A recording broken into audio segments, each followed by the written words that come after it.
Bienvenidas a la clase repaso de Bioestadística 2. Vamos a compartir pantalla para poder dejar para la posteridad esta importante clase. Listo. ¿Están viendo lo que estoy compartiendo? Sí, Muchas gracias. Bueno, entonces, repaso de la segunda parte de la materia. Y lo que vamos a decir es que en esta etapa hemos trabajado particularmente con dos variables de manera simultánea. Esas dos variables podían ser variables cualitativas o categóricas, cuantitativas o numéricas, ¿sí? Podían ser una de cada una, podían ser dos cualitativas, dos cuantitativas, pero ¿qué pasa cuando teníamos una y una? ¿Sí? ¿Qué pasa cuando una era quali y la otra era quanti? Los X son distintos tratamientos a los que se someten las unidades experimentales, ¿sí? Es decir, el ejemplo, por ejemplo, tenemos un grupo de pacientes y ese grupo de pacientes puede ser que tengan tres condiciones diferentes, o sea, pacientes del grupo A, pacientes del grupo B, pacientes del grupo C, o bien podría ocurrir que tengo un grupo de pacientes a los que someto a tres condiciones diferentes, tres o más. Cuando tengo que comparar tres o más grupos, o sea, tres o más tratamientos, corresponde, para poder saber si hay diferencia significativa en lo que es la variable respuesta, hacer un test de análisis de la varianza. El análisis de la varianza es una prueba estadística que compara tres o más grupos a la vez. Si llegara a ocurrir que el test del análisis de la varianza me dice que al menos uno de los grupos es diferente, normalmente lo que se hace es utilizar una prueba que se llama test de Tukey, una prueba de comparación múltiple para ver cuál de todos ellos es diferente. Eso solo si la respuesta, la variable cuantitativa que tenemos como respuesta, posee distribución normal.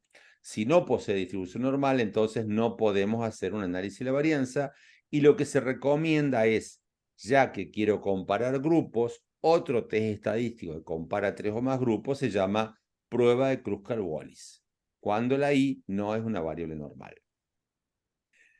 ¿Cómo saber si la variable es normal o no? Hay un test que se llama test de Shapiro-Wilks. Entonces, también el programa que nosotros utilizamos, que es RMedic, además de hacer el análisis de la varianza y el test de Tukey, además de hacer el Kruskal-Wallis, yo puedo hacer la prueba de Shapiro-Wilks para ver si la variable tiene distribución normal o no. ¿Qué pasa si lo que tengo son dos situaciones a comparar? Es decir, grupo A, grupo B, un grupo de pacientes que podríamos llamar el caso y un grupo de pacientes que podríamos llamar control. ¿Qué pasa en esos casos cuando son dos casos a comparar? Yo puedo tener que la variable no sea normal y para ello si tengo dos grupos independientes son el test de Mann-Whitney. Si tengo dos grupos apareados, que normalmente lo identificamos con un antes y un después, tengo lo que se denomina un test de Wilcoxon apareado. ¿Sí? Esas son las dos situaciones a comparar que hemos visto anteriormente. Recuerden ustedes que antes habíamos visto que si queríamos comparar dos grupos y la variable anormal, el equivalente al test de Mann-Whitney se llamaba test T de diferencia de medias y el equivalente del test de Wilcoxon apareado se llamaba test T apareado. Eso lo habíamos visto antes. Ahora, ¿qué pasa si ambas variables son cuantitativas o por lo menos son números? ¿Sí?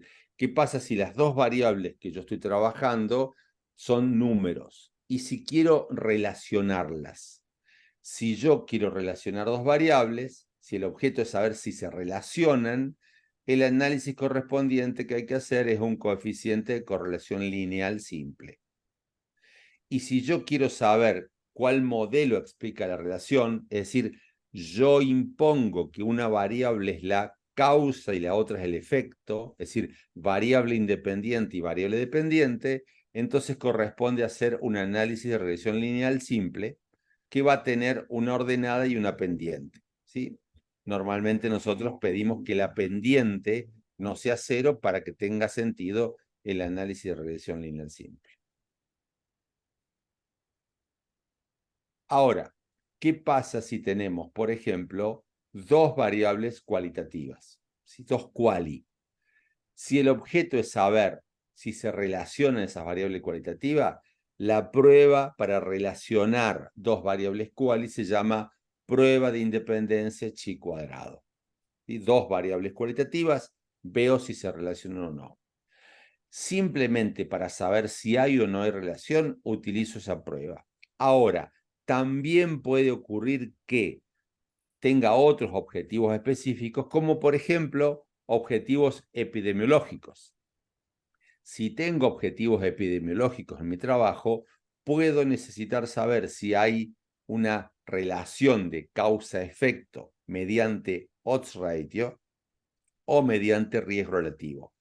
Odds ratio y riesgo relativo son dos estimadores que lo que hacen es decirme cómo es la relación entre una variable y otra variable cuando una es causa y la otra es efecto.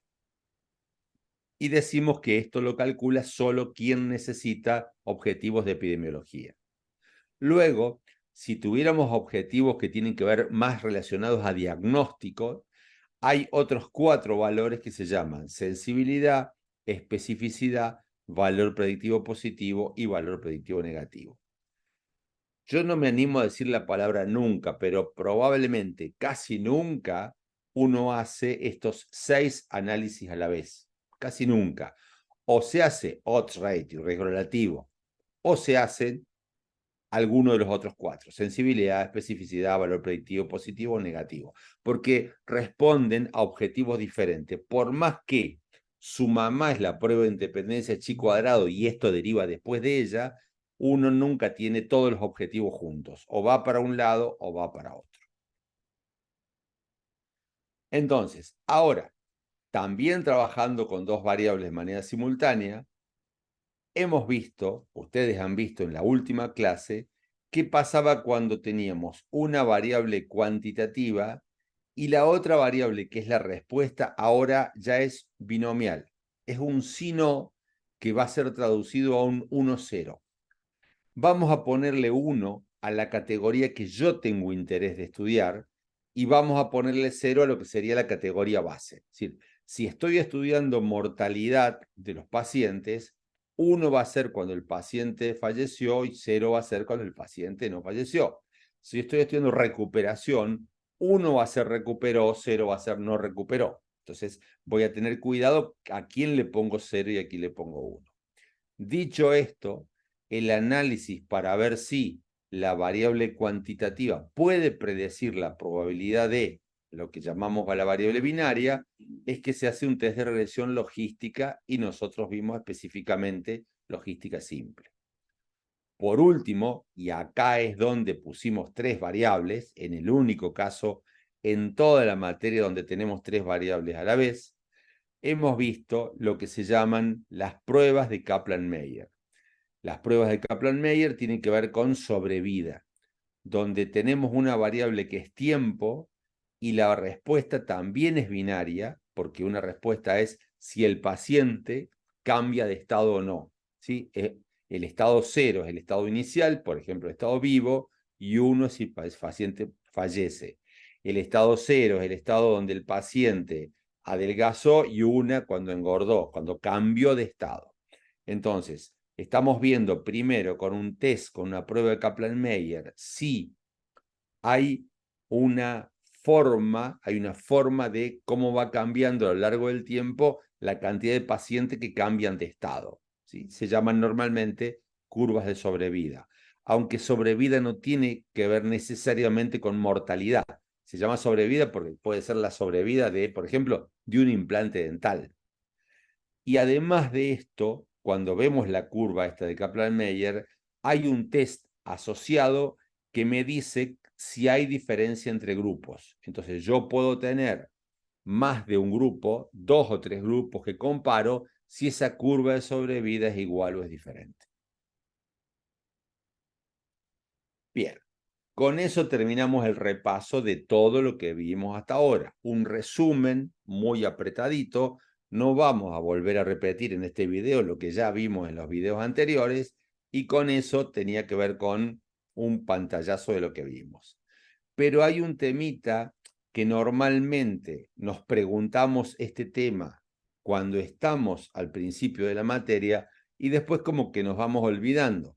Lo que pasa que nos falta información para poder dar mejor este tema y es un temita muy cortito, pero muy cortito, que tiene que ver con la muestra. La muestra nosotros sabemos que debe ser representativa de la población porque todas aquellas conclusiones que nosotros arribemos para la muestra, después las vamos a extrapolar para la población. Por eso la muestra tiene que ser representativa. Y ya hemos hablado en que la representatividad viene con dos preguntas. Las dos preguntas es, ¿cómo tomo la muestra para que sea representativa?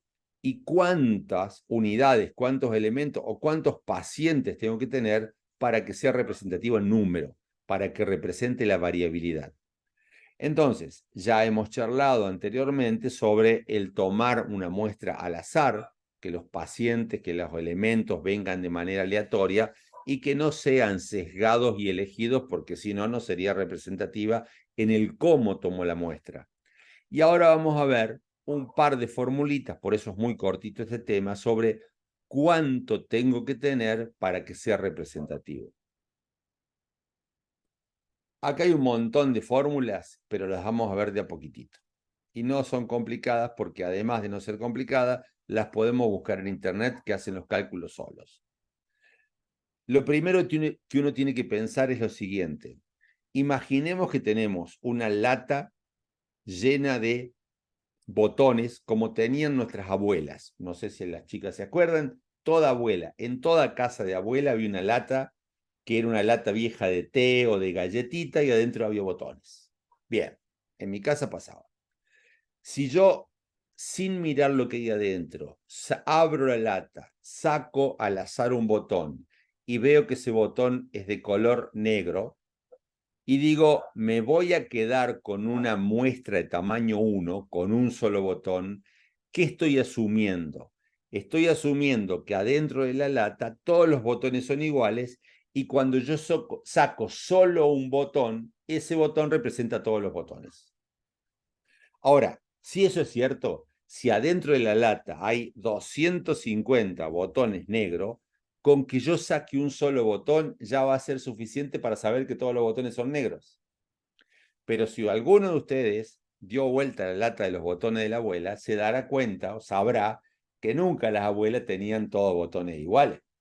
Había botones grandes, chicos, rojo, blanco, beige, negro, de formas diferentes. La pregunta es, ¿cuántos botones tengo que sacar para representar la variabilidad de botones que hay adentro de la lata?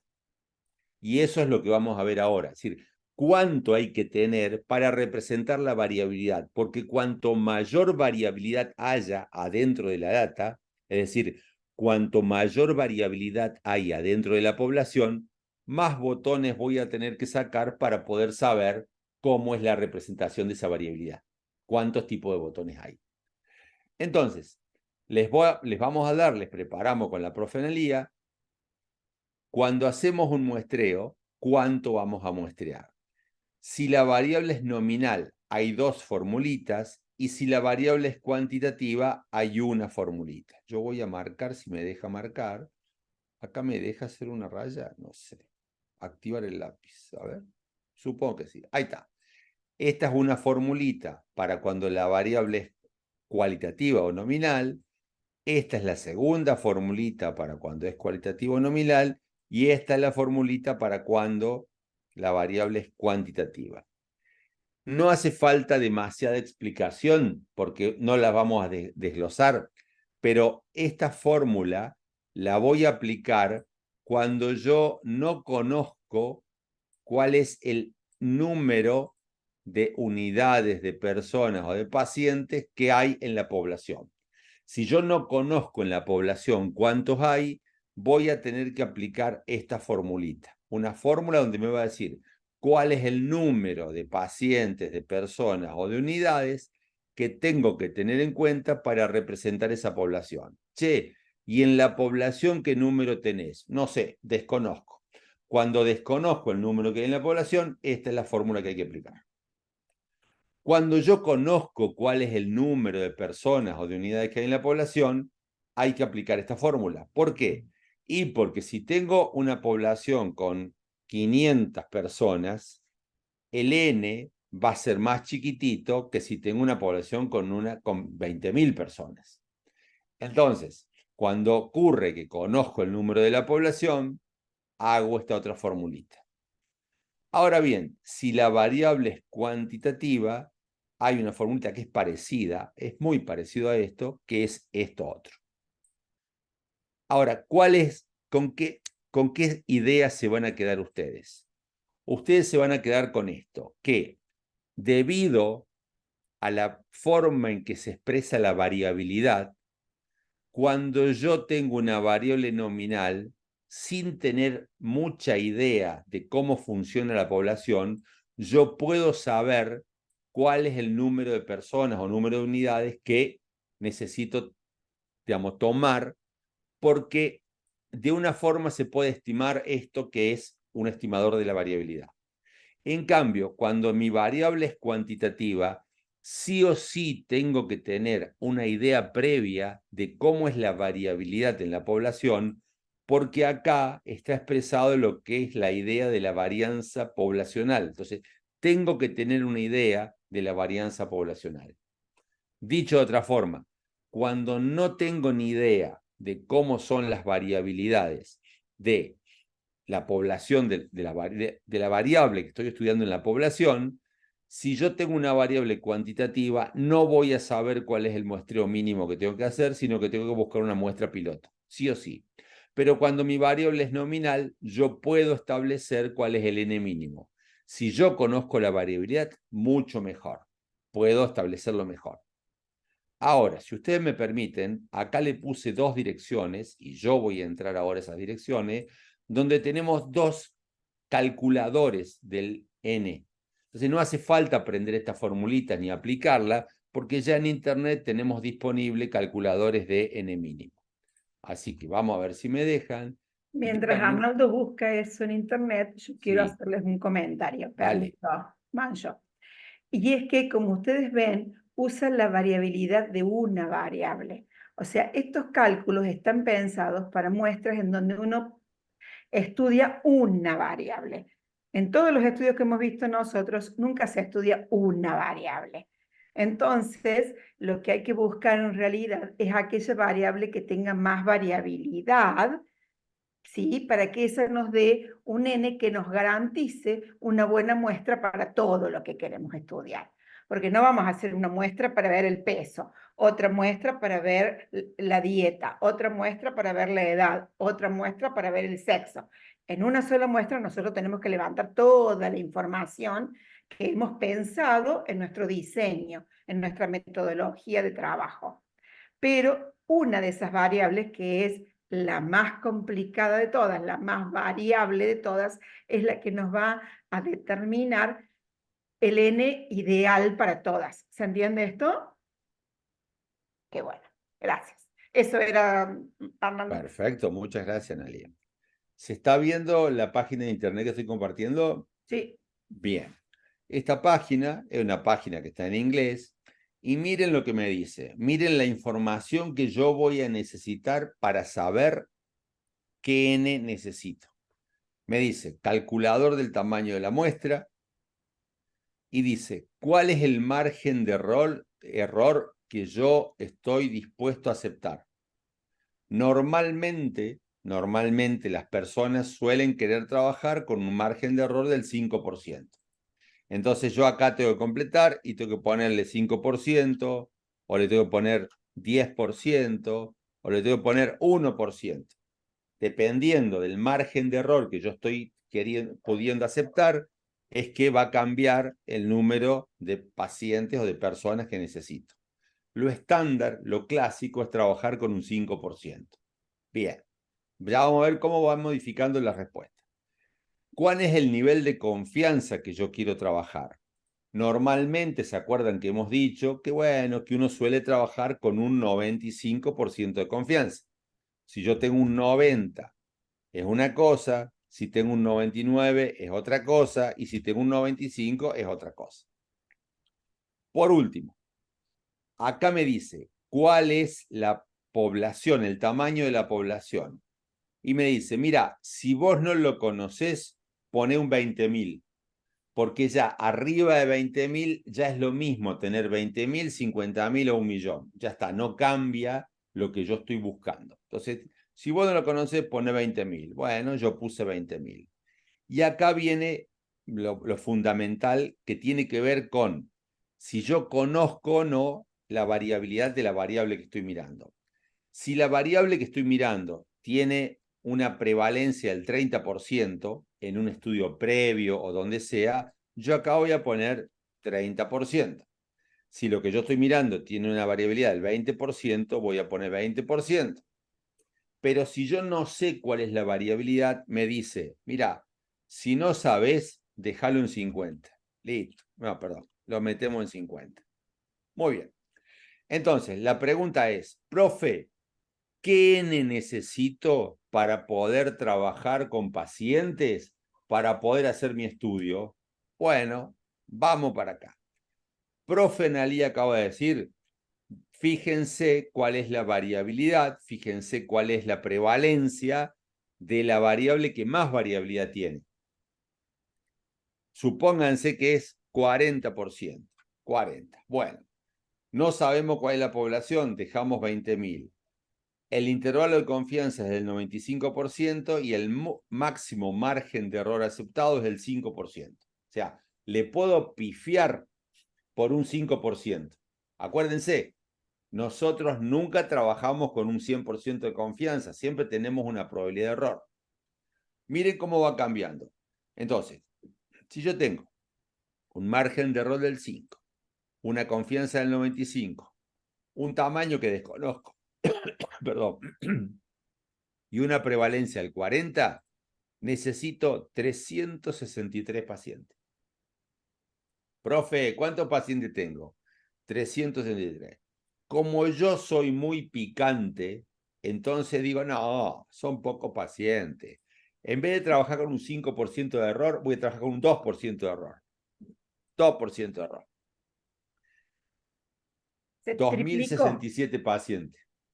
Ah, yo soy muy picante, quiero trabajar con un 99% de confianza.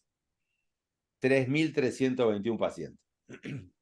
Me parece que voy a estar 15 años haciendo el trabajo final de la especialidad, así que no.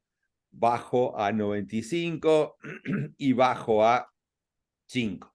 Con 5% y 95 me da 363. Si yo no llegara a conocer la variabilidad que tienen esos datos, entonces acabo un 50 y con eso me va a dar el famoso 377. Les voy a mostrar un número que es este número que está acá. Así, ahí está. Este número que está acá. Con este número es que trabajan los encuestadores. Cuando hacen una encuesta, los encuestadores políticos, los que hablan de la intención de voto, dicen, voy a aceptar un margen de error máximo del 3%, voy a trabajar con un 95% de confianza, asumo una población muy grande y como no sé cuál va a ser la variabilidad entre la intención de voto del Pérez y la intención de la López, entonces le pongo el 50%. Y ahí sale el famoso número de 1.000. Vieron que más de una vez los encuestadores dicen, bueno, pero hay más de 1.000 personas, sí, sí hay más de 1.000. Entonces de ahí salen los números de los encuestadores. Ahora, si ustedes me preguntan en el caso de ustedes, bueno, yo trabajaría más o menos con un número así. 10% de confianza, perdón, margen máximo del 10, confianza del 95, un N muy grande, 50 porque no conozco, y me da el famoso casi 100. El famoso casi 100 pacientes tiene que ver con un error del 10% y una confianza del 95. Usted que tiene más experiencia, profe, ¿algo para acotar con esto? No, no. Que si estuvieron atentos, a medida que ibas cambiando esos numeritos, el valor recomendado abajo se disparaba, así como ese 2000 de recién, ¿sí? Sí. Entonces uno tiene que querer algo lindo, pero tampoco ponerse en exquisito, porque después necesito, como decía recién Arnaldo, 10 años para poder conseguir todos esos pacientes. Exactamente, exacto, tal cual. Yo tengo una anécdota que si la profe Nelia me deja contarla, yo la voy a contar. Dale. Cuando yo era tesinista, es decir, estaba haciendo mi tesina de grado para recibirme, la profe Nelia era la profe de estadística. Y con la persona que me dirigía, ellos fueron a preguntarle a la profe Nelia cuál era el número mínimo que tenían que trabajar en unos bañados. Nosotros somos biólogos, en unos bañados del río Dulce.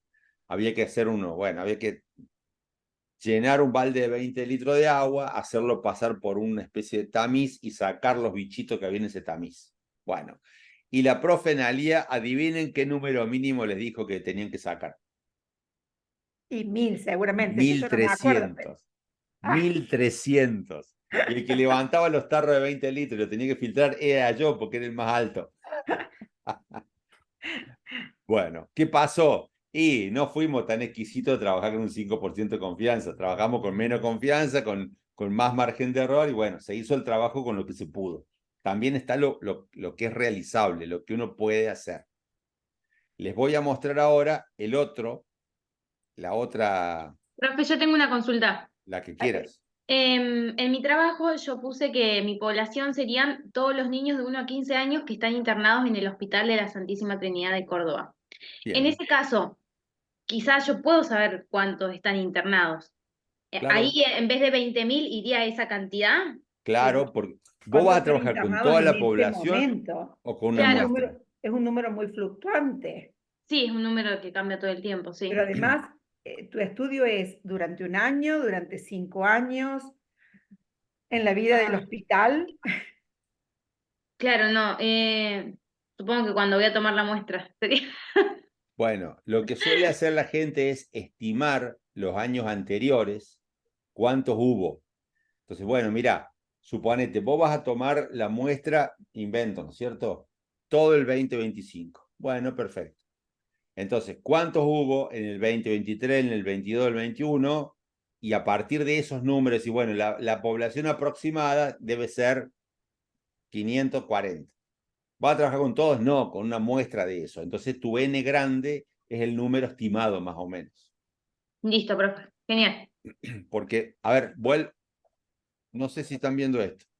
Sí, Voy a volver al anterior para que veamos. A mí me gusta más el RAW, pero bueno, les quería mostrar dos para que vieran. Miren esto, o sea, con un 10% de error máximo, con un 95% de confianza y con 20.000 tenemos 96 ese personas. 20.000 es lo que se considera como una población infinita, digamos. Exactamente. ¿Sí? Mirá si lo pasamos a 2.000. ¿Cuánto bajó? Vamos de nuevo. Si tenés 20.000 son 96 niños. Si tenés 2.000 son 92 niños.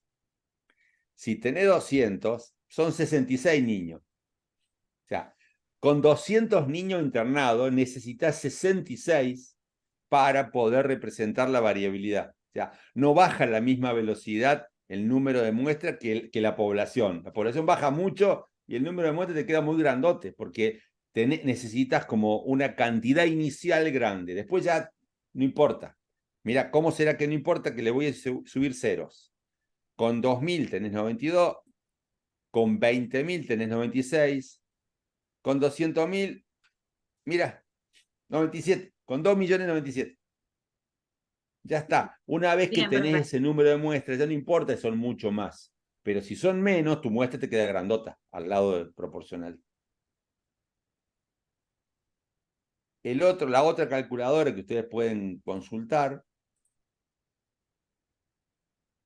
es una calculadora que es Question Pro, es española, y les cuenta, bueno, este es el tamaño de la muestra, biribiri, y es el calculador del tamaño de tu muestra.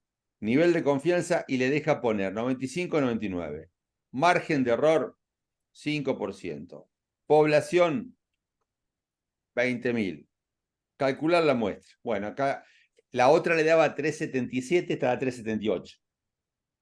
¿sí? Hay un 1 de diferencia. Pero bueno, acá tienen otro calculador y acá les explica cómo utilizarlo, los pasos, cómo hacer, el margen de confianza, les explica todo. Así que pueden ir con eso directamente para saber cuál es el número mínimo de muestra que necesitan. ¿Estamos bien, gente? ¿Sí? Sí, sí. Bueno, Sí, profe. repaso general fue esto. Y un temita nuevo porque siempre consideramos que este temita necesitan saber todo lo anterior para entender este tema, porque si lo damos el primer día de clase, hay cosas que no se entienden. Por eso lo damos después. Muy bien.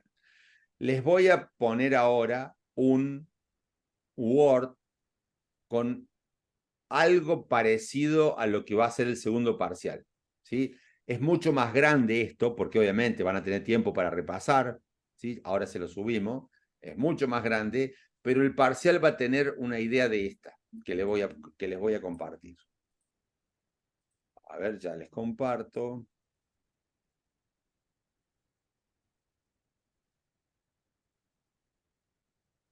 Mira la cara de atención de las chicas. ¡Tatán! Esto es oro. Acá vamos. Acá vamos. A ver. Compartir pantalla 1.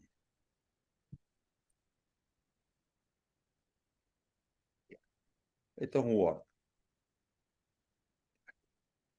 La tabla, repaso tabla 2, presenta el análisis de 93 pacientes de un servicio. Allí está vertida la información de sexo, edad, presencia o no de dolor abdominal, presencia o no de dolor de espalda, presencia de litiasis renal, o sea, si tiene piedrita en los riñones, valor de colesterol en sangre, valor de ácido úrico en sangre, tratamiento recibido, si le pusieron un placebo o una dosis alta o una dosis baja de medicamento. ¿Sí?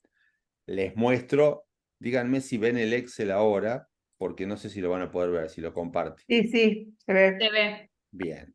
Entonces, fíjense lo que decíamos. Es una tabla Excel donde tenemos paciente del 1 hasta el 93,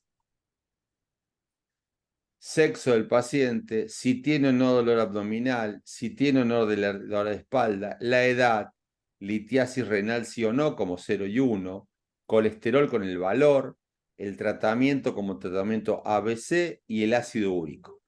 A ver, ¿qué tengo que identificar yo? Estas son las variables. ¿Sí? Esta es la primera columna, que es la A, es el número de pacientes. Una vez un alumno me sacó el promedio del número de pacientes tanto. Bárbaro, hermoso el cálculo, pero no servía para nada. Muy bien. Es como, imagínense si uno sacara el promedio de la historia clínica de un hospital. Ay, el promedio de la historia clínica me dio 20.334,5. ¿Y para qué me sirve? La variable sexo. ¿Qué tipo de variable es? Nominal. Bien. Perfecto. Cualitativa, nominal.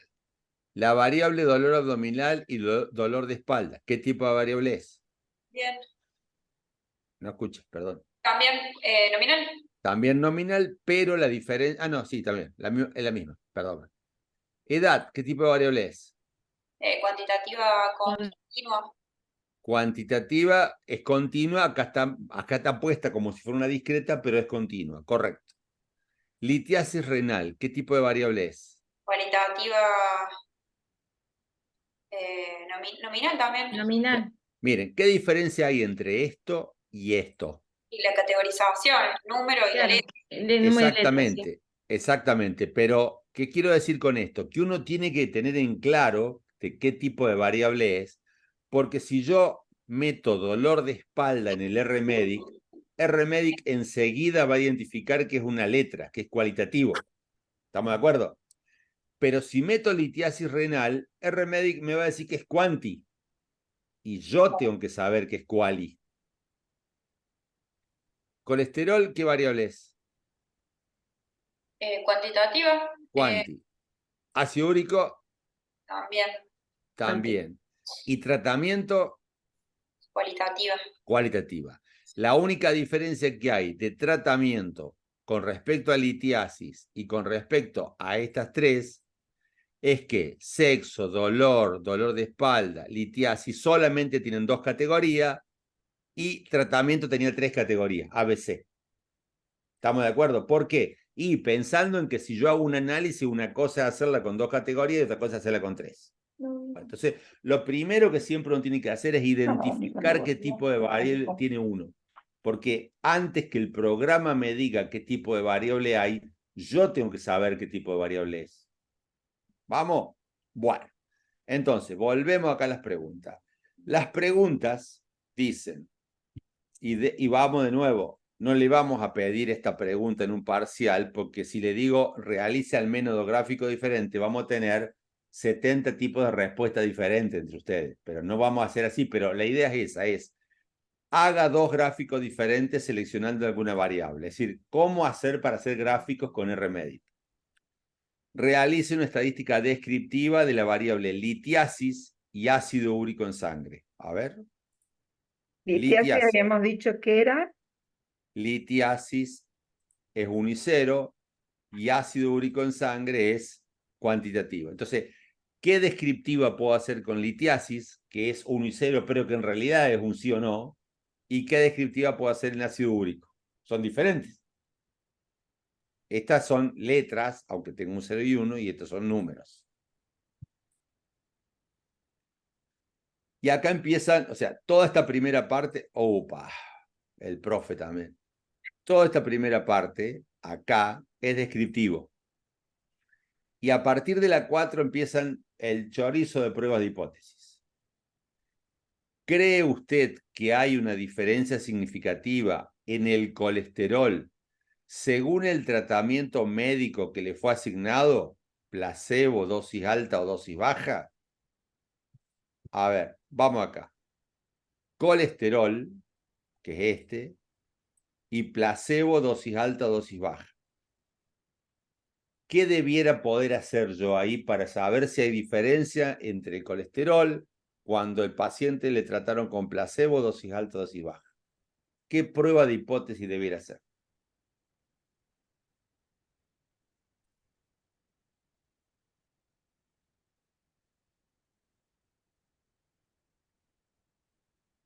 Silencio de radio.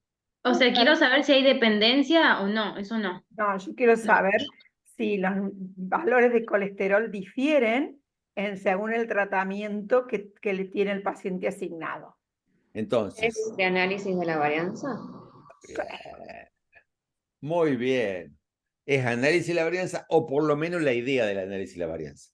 Es comparar el promedio de colesterol en tratamiento A, tratamiento B, tratamiento C. Entonces, todo lo anterior que eran descriptivo es descriptivo, yo describo. Lo fundamental de este parcial es poder elegir cuál es el modelo que corresponde para poder relacionar, o sea, para poder saber si el colesterol es diferente entre los distintos tratamientos. ¿Estamos?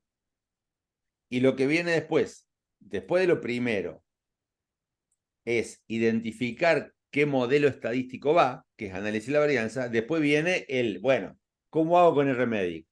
Voy, cargo una variable, cargo la Base de datos. base de datos. Le digo que son 2 variables. Le digo que una variable es cuanti y la otra es quali, me da la ventanita y le hago hacer análisis de la varianza. Y ahí interpretar.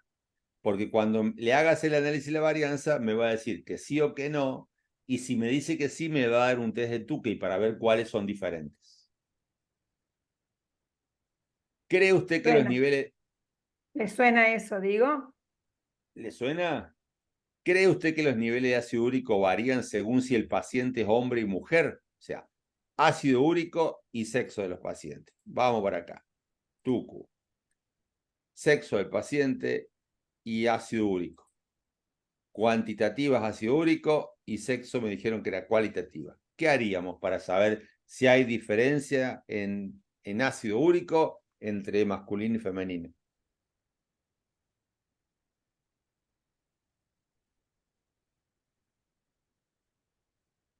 Cri, cri. Tengo una variable X que es nominal y una variable Y que es el ácido úrico. ¿sí? Que dijimos que es cuantitativa. El de Kruskal-Wallis. Sí, es una comparación. El tema es que yo primero debería saber si esa variable y cuantitativa respeta algún modelo de probabilidad o no para después comparar. Y el Kruskal-Wallis específicamente es cuando tengo más de dos grupos que comparar. Y acá tengo masculino y femenino nada más.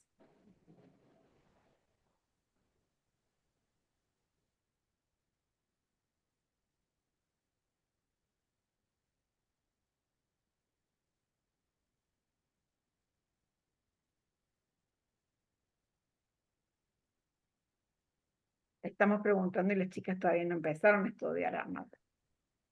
Perdón, me ladra el Ramón, así que no escuché. Digo que le estamos preguntando como si estuviéramos evaluando y ellas no empezaron el repaso todavía. No, a ver, no nos enojamos porque no respondan. Lo que estamos haciendo es, lo que les va a pasar dentro de 2 encuentros va a ser esto. Va a haber una pregunta como esa y ustedes van a tener que identificar, bueno, a ver, tengo una variable que es quali, la otra que es quanti. La quanti tiene números que son muchos números diferentes, la quali tiene solo 2. ¿Qué hago para comparar? Eso va a ser lo que van a tener que elegir. O sea, la evaluación de este examen tiene que ver con elegir el modelo que te conteste esa pregunta. ¿Qué es lo que ustedes van a tener que hacer en sus trabajos finales? En su trabajo final tienen una pregunta y tienen que elegir el modelo. Eso es.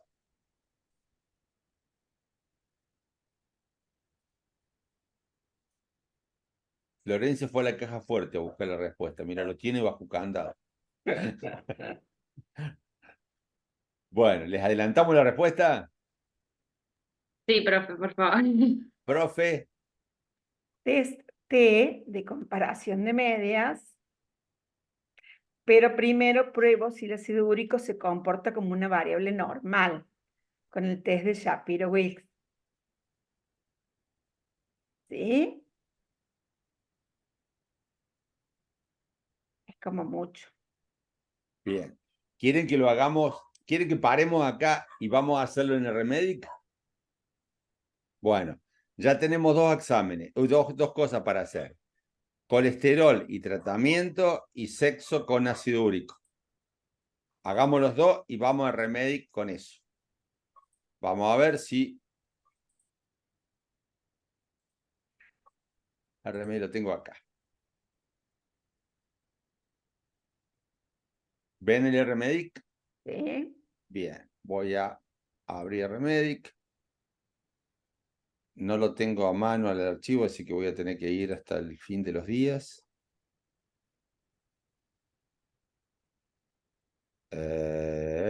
Escritorio. Escritorio. Tengo 3 escritorios. Esto es posgrado, esto es la Universidad Católica, esto es la especialidad de nutrición, esto es bioestadística, esto es la semana 15, estos son los nuevos y este repasa la tabla. Tiki. Todo un laberinto. ¿Sabe la cantidad de veces que me pasó de estar en Córdoba y tener que llamar por teléfono a mi mujer para que me busque un archivo? Y te juro que lo encuentra, porque tengo todo ese laberinto fríamente calculado. En tu cabeza, ya veo. Sí.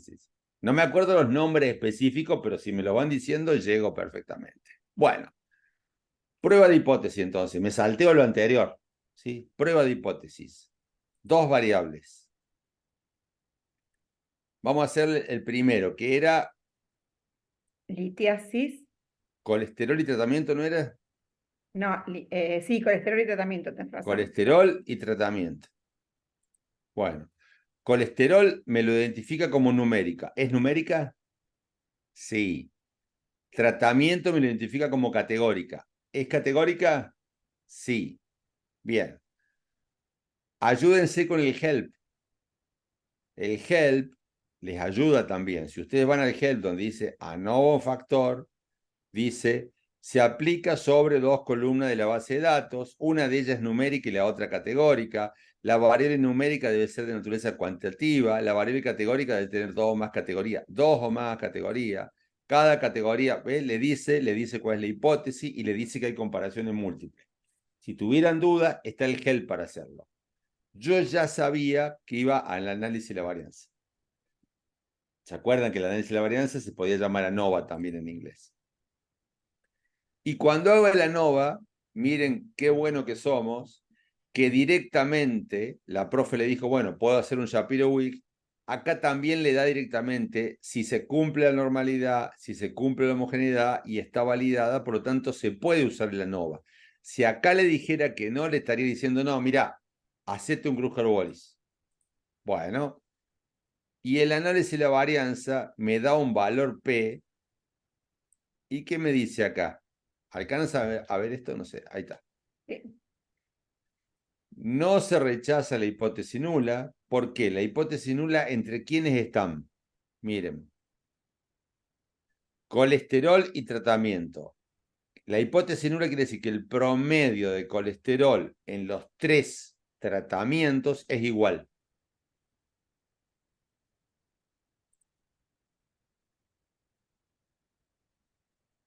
Entonces, al tener un valor P de 0,71, no se rechaza, es igual el colesterol entre los tratamientos. Y no puedo seguir. Ahí abajo les dan las medias de colesterol para cada tratamiento y se ve que son bastante parecidos los valores. 171, 170 y 168, y también tú que le dices que son todos iguales. Bueno, y fíjense los gráficos de caja que le da, son todos muy, pero muy parecidos. Vamos al otro. ¿Cuál era el otro que queríamos hacer? Sexo con ácido úrico. Sexo con ácido úrico. Sexo es categórico o numérica. Categórica. Bien. Ácido úrico, ¿es categórico o numérica? Creo que estaba como categórica. ¿Ácido no? úrico? No me No, no. acuerdo en el No. Excel. No, numérica. Mira, este es ácido úrico. Numérica. Bien. Entonces, es numérica. La profe les dijo que era un testé. Vamos al testé. ¿Es normal el sexo femenino? No. ¿Es normal el sexo masculino? No. ¿Las varianzas son homogéneas? Sí. ¿Y qué dice acá? No lo podemos usar. No se puede usar el test T. ¿Y qué hago? ¿Me jubilo? No, mirá, podés usar el test de Mann-Whitney. Ya. Si se pudiera usar el test T, voy y me fijo en el test T. Si no se puede usar el test T, al lado está el test de Mann-Whitney, que me da un valor P de 0,21, que no rechazo la hipótesis, quiere decir que no existen diferencias entre los grupos, los niveles del factor sexo son estadísticamente equivalentes, los niveles del factor sexo presentan medianas iguales. O sea, más que eso, chicos, ya le está interpretando todo. ¿Estamos de acuerdo? Sí, profe. Bien. Por eso es importante que para cada pregunta, para cada ejercicio, ustedes identifiquen cuáles son las variables que están en juego y qué tipo de variables son. Porque según el tipo de variables es el tipo de herramientas que uno puede aplicar. Entonces, yo ahora ya voy a subir este archivo con el Excel y el Word en este momento al aula virtual y de las 6 a las 10 la van haciendo ustedes. ¿Quieren? Así van adelantando, porque si nosotros los guiamos y le decimos qué hacer, ya no tiene gracia. ¿Dale? Muy bien. Ahí subo, dejo de compartir, subo en el aula virtual la clase. Seguimos la grabación entonces, compartimos pantalla y vemos. Muy bien, entonces, ¿hasta dónde habíamos resuelto? Hasta el 5, ¿no es cierto? Sí, 4 y 5. Sí. 4 y 5. Sí. Bueno, entonces, la pregunta 6 dice, ¿cree usted que hay relación entre la edad y el nivel de colesterol en sangre, edad y nivel de colesterol. Vamos al Excel. Vamos al Excel y es edad que está en años y nivel de colesterol que está en, no sé, miligramos, lo que sea. Son dos variables de tipo cuantitativa. Cuando tengo dos variables de tipo cuantitativa y me piden saber si hay relación o no hay relación, la pregunta es, ¿qué voy a hacer? Bueno, vamos al RMedic. En el RMedic le voy a decir que tengo dos variables. Díctenme cuáles eran. La edad Edad y colesterol. y colesterol. Edad y colesterol. La edad es numérica, colesterol es numérica. Muy bien. Las opciones que tengo es correlación de Pearson, correlación de Spearman, regresiones, testé, Wilcoxon y homogeneidad. Ya. Si quiero saber si hay relación o no entre dos variables, si la pregunta es, ¿están relacionados o no? Tengo que ir acá. Tengo que ir a correlación de Pearson o bien, si no se cumplen los requisitos, correlación de Spearman. Cualquier cosa voy y pregunto, che, ¿para qué sirve la correlación de Pearson? La correlación lineal de Pearson es igual a 0, quiere decir que ¡Ah, qué hermosa! claro, hay alguien que está hermosa, pero no sé quién es. Ay, no, justo venía a cambiar a mi nena, no me di cuenta. Bueno, entonces la correlación, acá les dice cómo se hace, la hipótesis, etc. Vamos a la correlación de Pearson. Resumen de los requisitos estadísticos. Me piden los resúmenes para saber si la puedo hacer o no. Acá me dice que no se cumple este requisito, sí se cumple este y no se cumple este, por lo tanto, no se cumplen los tres requisitos. No puedo hacer una correlación para ver si están asociadas las dos variables que son edad y colesterol, por lo menos no Pearson. Así que, ¿qué hago? Me dice, mirá, tenés que hacer Spearman. Es el equivalente, pero no tiene esos requisitos. Hago Spearman y me dice, edad y colesterol tiene un valor P de 0,23. ¿Qué significa? Que no rechazo la hipótesis nula. El valor estimado es 0,12 del valor de la correlación, el valor P es 0,23, las variables edad y colesterol no tienen una correlación significativa. Y ese es el gráfico de edad y colesterol. Y ustedes ven que como que no se ve un patrón definido. O sea, yo vería un patrón siguiendo una línea así o siguiendo una línea así si hubiera correlación. No se lo ve, por lo tanto no hay correlación. Entonces, la pregunta, ¿cree usted que hay relación entre la edad y el nivel de colesterol en sangre? La respuesta es no. Bueno, perdón, vamos a hacerlo. No. Pero si ustedes dicen no y se acabó, está mal. O sea, en ciencia siempre damos cuenta de la evidencia. No, ya que el valor de R fue 0,12 y su valor P era igual a, no me acuerdo cuánto era, 0,23.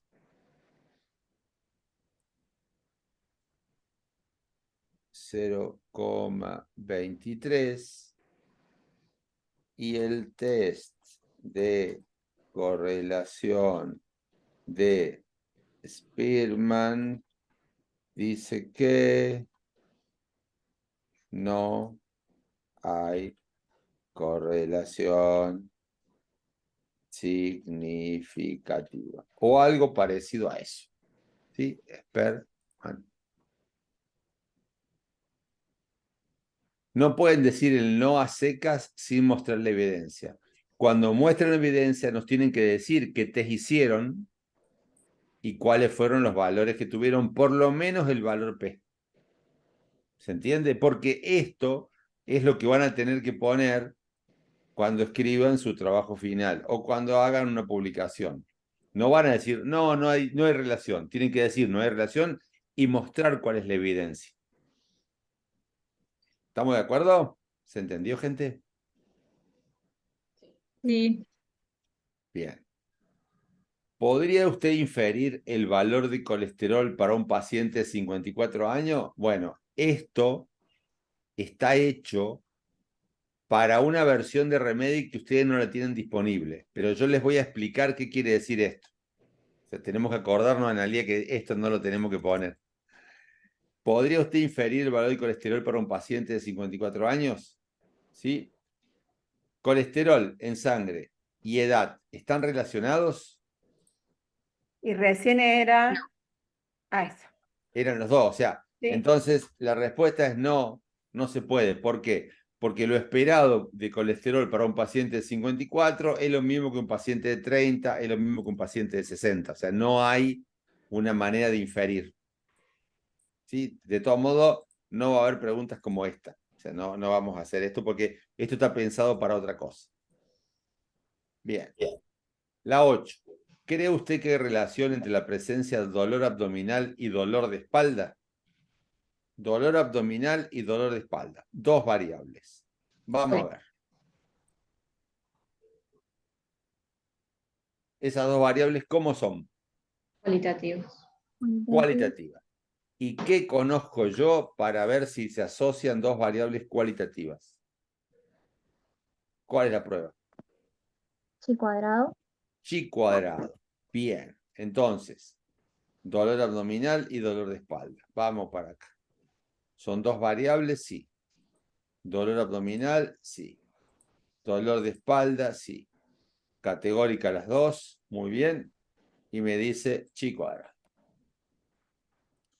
Dolor abdominal, dolor de espalda, me da un valor P de 0,77 y dice que no rechazo la hipótesis nula.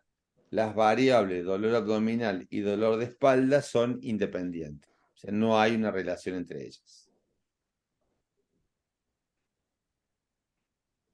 Y ahí en la respuesta habría que poner el valor de P. Exactamente. Entonces la respuesta, vamos a ver. O sea, acuérdense que el P es 0,77. Entonces acá, ¿cómo le contesto al profe? No, acá porque no existe significativo.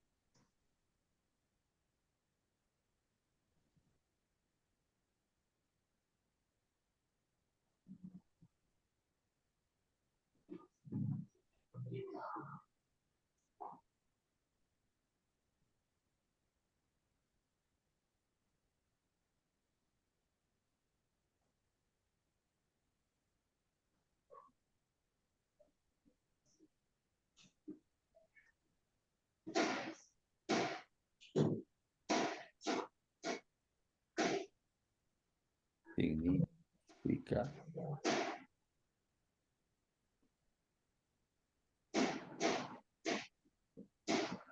¿Hay alguien que está cerrando la puerta del horno? No, alguien está intentando aprender un calefón. Bien, entonces, acuérdense, la pregunta no, a cualquier pregunta, la respuesta no, la respuesta sí, tiene que decir con qué test lo están reforzando y cuál es el valor. Ah, no, acá en rojo. ¿Y cuál es el valor P? No, debido a que la prueba de chi cuadrado arrojó un P de 0, lo que significa que no hay relación entre ellas. ¿Sí? Tienen que justificarlo. Si ponen el no solamente o ponen el sí, no hay una evidencia científica para decirlo. Siempre lo tienen que reforzar con la evidencia. Esto está hecho para hacer trampa. Entre dolor de espalda y litiasis. Entre dolor de espalda y litiasis. A ver, vamos a ver. Dolor de espalda es este. ¿Qué tipo de variable es? Dijimos recién.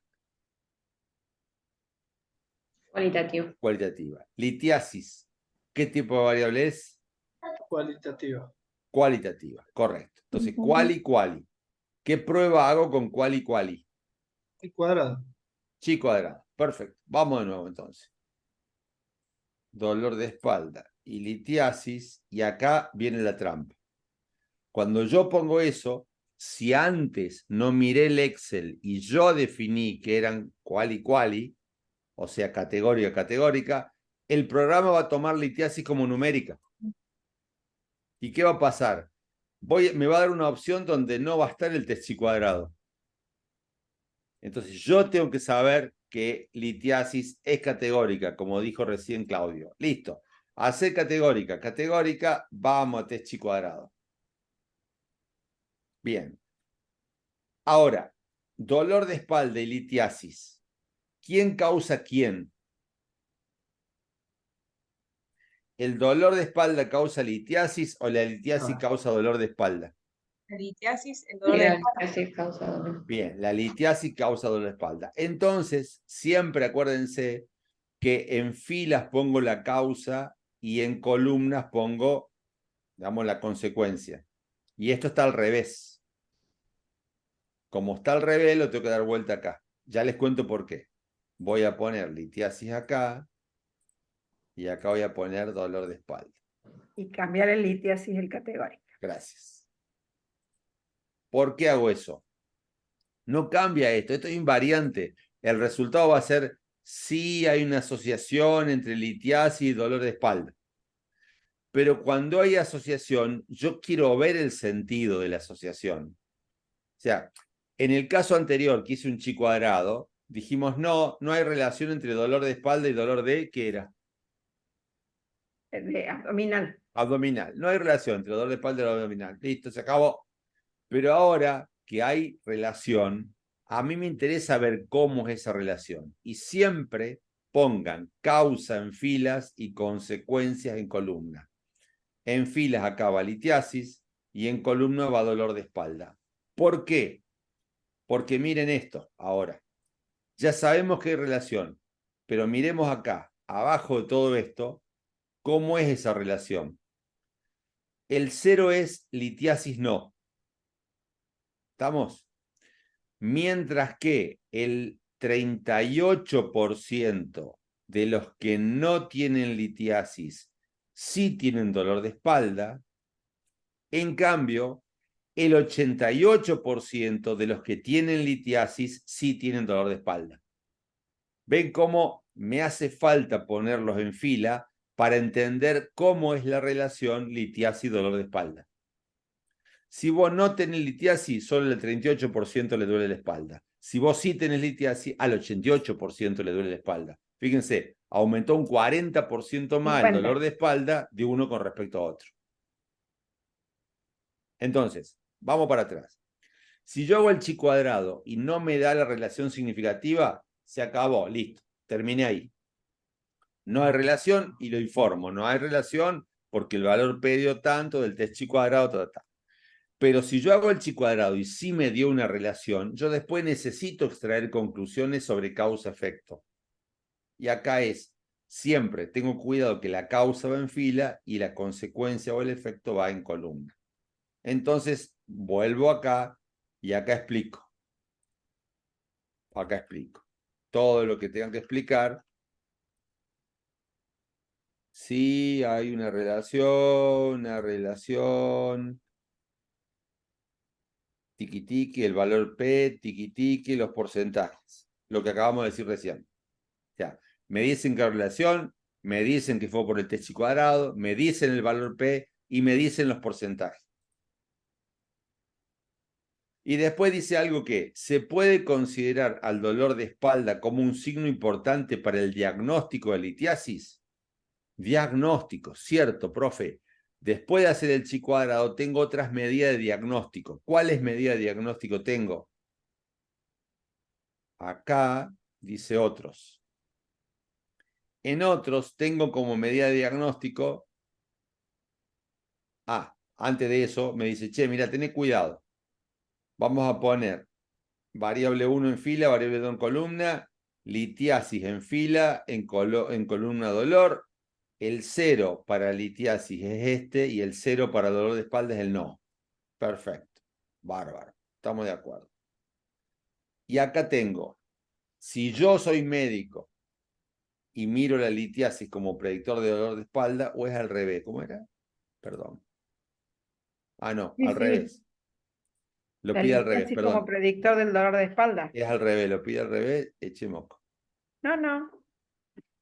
No, está al revés. Acá pregunta si el dolor de espalda es Ah, diagnóstico de litiasis. Por eso. Perdón, no va a pasar esto de tener cosas cruzadas como en el parcial, no se hagan problema. Entonces ahora para esto lo tengo que dar vuelta.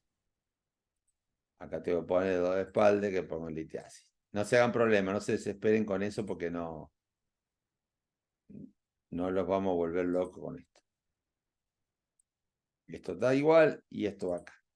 Entonces ahora sí. La pregunta es, si es buen predictora, no va a odds ratio riesgo relativo, sino que si es predictora es valor predictivo. Fíjense, el valor predictivo positivo es 0,67 y el valor predictivo negativo es 0,86. Y esta es la sensibilidad y la especificidad de usar el dolor de espalda para poder predecir la litiasis. Es un ejemplo inventado, no es cierto, estos números son mentiras. Pero eso básicamente es lo que nosotros le vamos a pedir.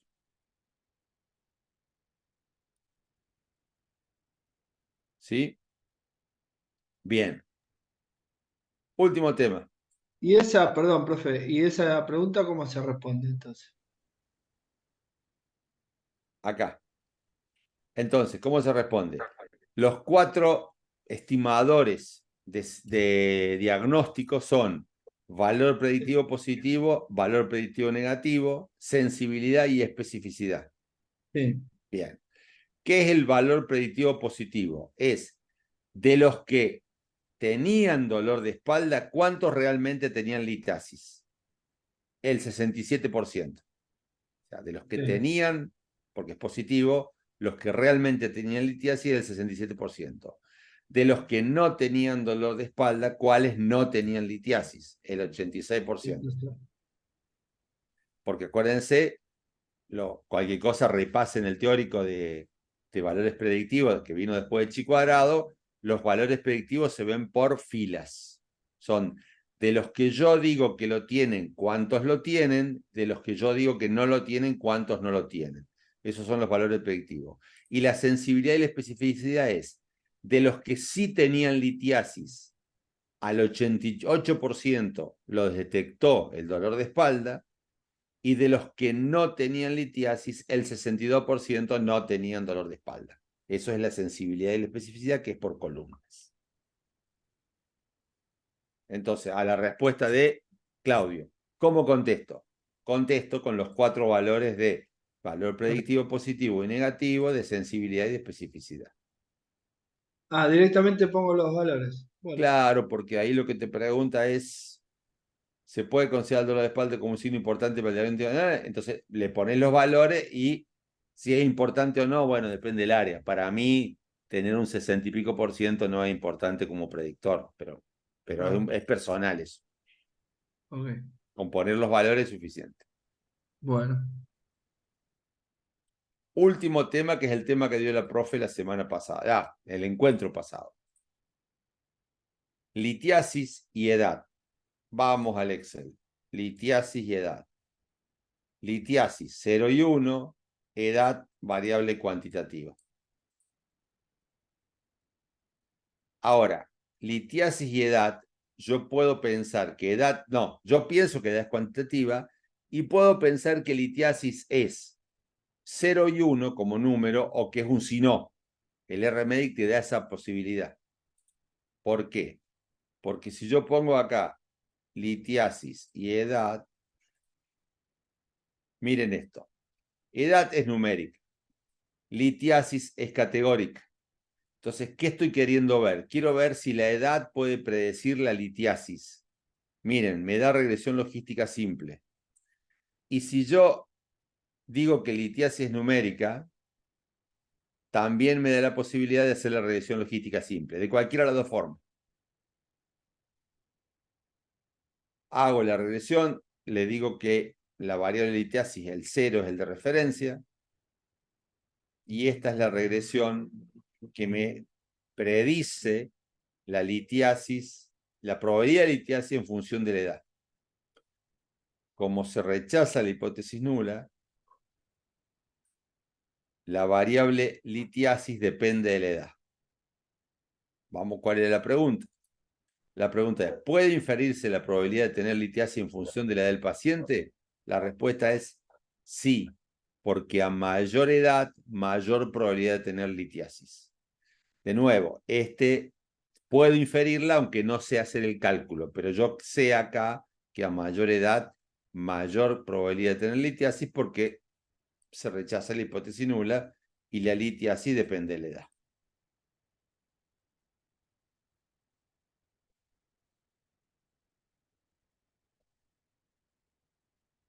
Repasito para Claudio, que llegó tarde. Hoy hicimos un repaso general de la segunda parte de la materia, con más fuerza y todas las que son pruebas de hipótesis. El segundo parcial va a tener prueba de hipótesis. El próximo encuentro, que es el 11/4, vamos a hacer un repaso, pero de cómo en las publicaciones se informan los distintos test estadísticos. O sea, la profe Nelly y yo vamos a buscar algunos papers y le vamos a indicar cómo se escribe en metodología, cómo se describen resultados. ¿Para qué? Para que a ustedes les quede esto como una utilidad para sus propios trabajos finales. Eso va a ser el próximo encuentro. Y el último encuentro, que va a ser el, creo que 25/4, es el último parcial. Va a ser en la modalidad que estuvimos viendo recién, con un Word, ustedes van a tener que completarlo y después nos van a enviar ese Word, ya sea por el aula virtual o por email. Y la idea es que ustedes identifiquen el problema, identifiquen cuál es la solución al problema y que puedan interpretar el resultado más allá de la traducción que les da Remedy. O sea, algo más elaborado que solo la traducción de Remedy. Esto que estamos diciendo ahora. De Bien, todos modos, la clase que viene vamos a hacer este repaso con los papers y va a funcionar como horario repaso de ustedes. Profe, en el ejercicio 8/4 me dio tal cosa, ¿cómo es? ¿Cómo interpreto? Profe, ¿se entiende? Ya, porque después no vamos a tener otro horario de consulta. El próximo encuentro ya es el horario de consulta, así que intenten estudiar lo más que puedan para el próximo encuentro, entonces ya les va a resultar más fácil en 2 encuentros más el final, que es el parcial completo. bueno, bárbaro. Perfecto. ¿Listo? La sube esta clase, ¿no, profe? Ya está todo. Está todo subido. Perdón, ahora la grabación ya la freno, ahora frenada la grabación. ¿Estás seguro que quiere tenerlo?